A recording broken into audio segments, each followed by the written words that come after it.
আজকে শহীদ সেনা দিবস। একটা স্বৈরাচার রাষ্ট্রীয় ক্ষমতায় থাকার জন্য দেশের স্বাধীনতা সার্বভৌমত্বের অতন্ত্র প্রহরী যাদেরকে ষড়যন্ত্র করে হত্যা করেছিল সেই দিবস আজকে আমি আমার অন্তর থেকে তাদের প্রতি শ্রদ্ধা নিবেদন করছি। প্রিয় ভাইয়ের আমার, আপনারা জানেন আজকে আমি এখানে এসেছি আমার দলের নির্দেশে, কিন্তু আমি আপনাদেরকে কথা দিয়ে যাচ্ছি এরপর আমি ইচ্ছা করে বলবো আমাকে দিনাজপুরে দেওয়া হোক। আপনারা যেভাবে শান্তিপূর্ণভাবে সুন্দরভাবে সুশৃঙ্খলভাবে অপেক্ষা করছেন আমি মুগ্ধ, আমি অত্যন্ত অনুপ্রাণিত, আমি আনন্দিত।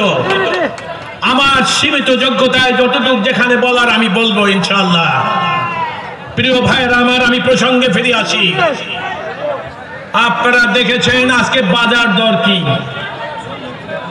এই বাজার দর সকল মানুষের নিয়ন্ত্রণের বাইরে।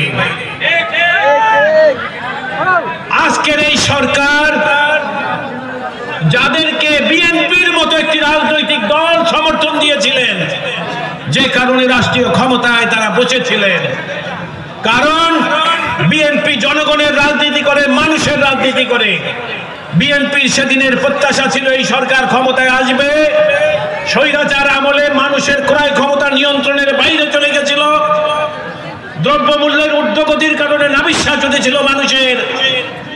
সে কারণে আমরা বিশ্বাস করেছিলাম সেদিন স্বৈরাচারের পতনের পর যেই সরকার মানুষের দ্রব্যমূল্যকে নিয়ন্ত্রণ করবে, মানুষের ক্রয় ক্ষমতার মধ্যে রাখবে।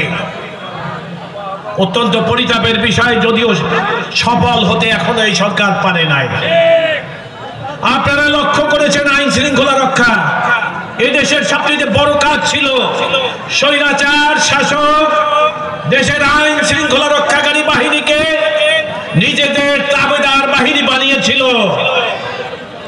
আর তাদেরকে ব্যবহার করা হতো জনগণ, মানুষের কথা যারা বলতেন, গণতন্ত্রের কথা যারা বলতেন তাদের নিগৃহীত করা হতো।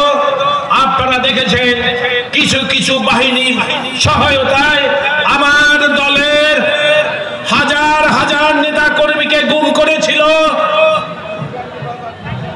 এবং লক্ষ লক্ষ মিথ্যা মামলা দিয়ে কারারুদ্ধ করেছিলেন। কিন্তু মনে রাখবেন আমাদের আন্দোলন তারা থামাতে পারে নাই।